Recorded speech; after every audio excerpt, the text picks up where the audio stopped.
Secara refleks Humaira mengulurkan tangan kepada Khalid, tetapi buru-buru mengatupkan kedua tangannya di depan dada. Seolah sadar kalau Khalid bukanlah suami yang perlu ia cium punggung tangannya. Maaf, Pak, saya refleks, ucap Humaira, lalu membuang wajah dan beralih mencium punggung tangan Victoria. Victoria menciumi Humaira berulang kali dan memanjatkan doa-doa baik. Mama yakin banget suatu saat nanti kamu akan berbahagia. Mendapatkan pria yang baik yang akan melindungimu dan bisa membawamu sampai ke surga. Amin, terima kasih, Ma. Khalid juga ikut mengaminkan di dalam hatinya walau ia sendiri tak tahu pria mana yang akan bersanding pada wanita yang ada di dekatnya itu. Atun, coba kamu tolong ambilkan Al-Quran yang ada di sana. Coba kita mengaji Yasin ya. Semoga saja rumah dan masing-masing orang yang ada di sini selalu mendapatkan kelimpahan berkah dari Allah. Memiliki hati yang tenang dan baik. Dijauhkan dari sesuatu yang jahat. Amin, amin ya robbal alamin. Berjalan perlahan menuju sebuah rak buku berwarna putih di sudut ruangan. Beberapa orang itu memulai dengan membaca basmalah. Victoria berulang kali menyeka ujung matanya. Tak percaya akhirnya ia bisa sedekat itu dengan putra dan cucu-cucunya. Sebenarnya Victoria ingin merasa dekat kepada menantunya. Tetapi Victoria tahu Eliza selalu menghilang ketika dibutuhkan. Ia juga terlihat tak ingin mendekatkan diri, berubah dan melakukan apa saja yang membuktikan bahwa dia benar-benar layak untuk dipertahankan. Wanita sepuh itu hanya bisa menghela napas. Bu Asri yang berada di sebelah Victoria berusaha menenangkannya dengan menggosok punggung yang sudah mulai sedikit membungkuk itu. Bersabarlah, Nyonya. Takdir baik akan segera menghampiri Nyonya. Ucap Bu Asri seolah tahu apa yang tengah dipikirkan oleh majikannya. Setelah salat zuhur, asar, maghrib berjamaah, keluarga itu juga melaksanakan salat isya berjamaah. Humaira akan mendengarkan pertanda yang dibunyikan oleh Victoria saat waktu salat tiba. Sebenarnya Humaira terasa sungkan untuk salat berjamaah di kamar pribadi Victoria, tetapi wanita sepuh itu memintanya dengan teramat sangat. Kabulkanlah keinginan mama ini, dari dulu mama pengen banget salat jamaah sama Eliza sama Khalid sama cucu-cucu dan asisten rumah tangga lainnya. Mama, mungkin suatu saat nanti Eliza akan mau salat berjamaah bersama-sama. Tadi pagi-pagi sekali Maira lihat Eliza buru-buru pergi mungkin ada keperluan ada yang mau diurus. Maira pikir sesuatu yang diurusnya sangat penting sehingga meninggalkan rumah terburu-buru. Ucap Maira mencoba untuk melakukan pembelaan terhadap sahabat baiknya. Andai saja Eliza itu seperhatian dan sebaik kamu. Ucap Victoria tiba-tiba saja. Humaira buru-buru menggeleng, lalu tersenyum dan menggenggam erat tangan Victoria. Merasa tak pantas mendapatkan sanjungan itu. Ma, jangan berbicara seperti itu. Nanti kalau Axel dan Axel mendengar apalagi Eliza, tentu dia akan merasa sakit hati. Setiap wanita itu sama baiknya. Cuman terkadang ada beberapa hal yang gak kita mengerti. Ucap Humaira lagi-lagi melakukan pembelaan terhadap Eliza. Victoria mengangguk membenarkan apa yang dikatakan oleh Humaira. Akan tetapi, tetap saja di dalam hatinya sudah tergurat banyak kekecewaan dan Eliza sama sekali tak menunjukkan perubahan yang signifikan di matanya. Seharian itu Khalid tak ke kantor setelah Victoria jatuh di kamarnya. Mereka melaksanakan salat isya dan mengaji bersama. Total mereka sudah melakukan membaca Yasin semenjak zuhur asyar maghrib dan isya. Victoria merasa hatinya sangat tenang dan aura kamarnya pun berubah menjadi positif. Berulang kali Victoria mengucapkan terima kasih kepada Sinta dan Humaira. Pikirnya, kedua orang yang datang ke rumah anaknya itu membawa pengaruh tersendiri dalam kehidupannya. Saya buatkan makan malam buat Mama dulu. Sebentar saja. Mama belum bisa turun ke bawah, kan? Tanya Humaira. Victoria mengganggu, tersenyum. Meminta Axel, dan Cinta menemaninya. Saat Humaira akan menuruni anak tangga, Khalid memanggilnya dari ruang kerja. Mau kemana? Mau buat makan malam untuk Nyonya Victoria. Pak, buatkan saya juga. Memangnya Bapak ingin makan apa? Buatkan yang sama seperti yang Mama saya makan. Baik. Ucap Humaira. Di dapur, Humaira menyiapkan beberapa bonggol jagung, potongan wortel yang dipotong sepanjang korek api, kacang polong, kepiting, lalu beberapa bahan lainnya. Hasanah terlihat membantu sementara yang lain tak terlihat.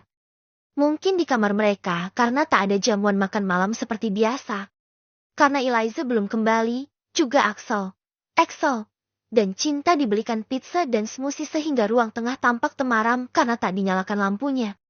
Ini namanya apa? Mbak Maira. Kalau saya nyebutnya sih, sup jagung dengan kepiting.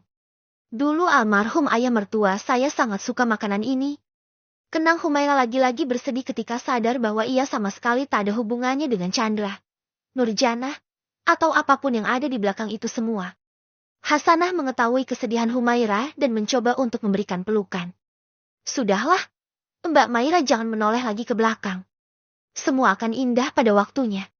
Tetap semangat. Ya, Mbak Maira itu wanita yang baik. Cantik sempurna. Ah, Hasanah, kamu ini berlebihan memuji saya. Mana ada manusia yang sempurna? Ucap Humaira sambil membawa masakannya. Lalu tampak tersenyum dengan puas. Aroma masakan yang tak pernah dimasak oleh Eliza itu menguar menari-nari hingga ke lantai kedua. Entah apa yang bisa mengantarkannya sesempurna itu. Sehingga Khalid yang tak sabar berteriak dari depan meja kerjanya. Apakah aku harus menunggu sampai Lebaran Cina untuk menikmati makanan yang kamu buat? Victoria tentu saja bisa mendengar teriakan anak laki-lakinya. Ia lalu terkekeh tak percaya karena Khalid tampak tak sabaran menunggu makanan yang dibuatkan oleh Humaira. Humaira dan Hasanah membawa masing-masing satu baki. Hasanah berbelok ke kamar Victoria, sementara Humaira masuk ke dalam ruang kerja Khalid. Silakan, Pak. Maaf kalau misalnya Bapak merasa tak berkenan atas makanan yang saya buat. Udah, nggak usah terlalu formal. Saya sudah lapar. Khalid membeliak lebar matanya saat memandangi masakan yang berada dalam satu mangkok kecil seperti pelangi. Warna-warni, tetapi aromanya benar-benar menggugah selera. Kau pikir aku anak kecil disiapkan makanan dalam mangkok berukuran mini seperti ini? Maaf, tadinya saya ingin membuatkan dalam porsi yang besar, tapi takut Pak Khalid enggak suka. Coba cicip saja dulu. Kalau suka besok saya buatkan lagi buat Bapak. Ya, whatever. Sahut Khalid cuek. Beraak.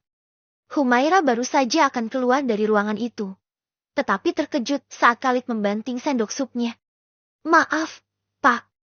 Maaf, jangan marah kalau masakan saya nggak enak. Ucap Humaira ketakutan. Enggak enak. Benar-benar enggak enak. Ucap Khalid dengan suara yang sedikit tegang. Enggak enak kalau dinikmati sendirian. Saya mau makan di kamar Mama. Kamu ikut saya. Humaira terkejut. Menelan ludah sambil berjalan mengekor di belakang langkah pria yang dijuluki kulkas 16 pintu itu. Maaf. Sapa Khalid. Ya, saya Aang. Mau makan sama Mama. Duduk di sini. Sayang. Khalid menarik sebuah sofa kecil dan duduk di sebelah tempat tidur. Hasanah sedang menyuapi Victoria. Sup kepitingnya tinggal setengah dan Victoria bolak-balik melirik ke arah mangkuk Khalid yang masih penuh. Aku nggak akan kasih sup ini ke Mama. Besok suruh saja Maira bikin satu panci besar. Ucap Khalid berusaha melindungi mangkuk kecil itu dengan tubuhnya, membuat semua yang ada di sana terkekeh-kekeh geli melihat tingkahnya yang seperti anak kecil. Makan apa? Oma. Papa? Kayaknya seru banget. Tanya Axel mendekat. Kamu juga? Nak. Jangan dekat-dekat. Ini jatah makan Papa. Ucap Khalid membuat Axel menepuk keningnya. Saat keseruan itu membuat hati masing-masing orang yang ada di sana menghangat, Eliza pulang sambil membawa beberapa paper bag aneka warna. Ia berjalan menaiki anak tangga dengan gamang dan berulang kali menghela napas. Di depan pintu kamar ibu mertuanya, Eliza kembali mengatur napasnya. Merapikan pakaian dan selembar kain yang menutupi rambutnya, lalu mengetuk pintu perlahan. Assalamualaikum. Semua yang sedang tertawa terkejut. Pintu dibuka perlahan. Bukan hanya Axel dan Axel saja yang terkejut melihat penampilan ibunya yang berubah, tetapi juga Victoria dan Khalid. Wanita yang kerap berpakaian seksi menjelma sebagai wanita solehah. Serupa, tetapi tak sama dengan Humaira. Kulot panjang warna hitam, kemeja sutra putih dengan vest. Kerudung mahal belasan juta membalut rambutnya yang biasanya tergerai lembut dan wangi. Mas Khalid, gimana penampilan baru Eliza? Apa Mama dan Mas Khalid suka? Eliza sudah mirip sama Humaira belum? Kepincut berondong. Victoria merasa senang karena Eliza merubah penampilannya. Setidaknya ia menjaga marwahnya sebagai seorang wanita dan istri. Khalid diam saja tak menanggapi. Sementara Hasanah tampak memberikan pujian beberapa kali. Demikian juga dengan Axel dan Axel yang mengatakan kalau ibunya sudah lebih anggun dan cantik sekarang. Jangan dibuka lagi jilbabnya ya. Mah, cantik sama seperti Tante Maira. Ucap Axel dengan polosnya. Bagaimanapun pikiran anak-anak terkadang jujur apa adanya tanpa dibumbui oleh hal-hal yang lain. Humaira turun dari tempat tidur setelah Victoria menyelesaikan makannya. Wanita itu memberikan pelukan hangat lalu mengucapkan selamat. Masya Allah, semoga kamu istiqomah. Ya, Liza. Terima kasih, Humaira. Mohon bimbingannya. Gimana, Mas? Aku cantik enggak? Bersambung.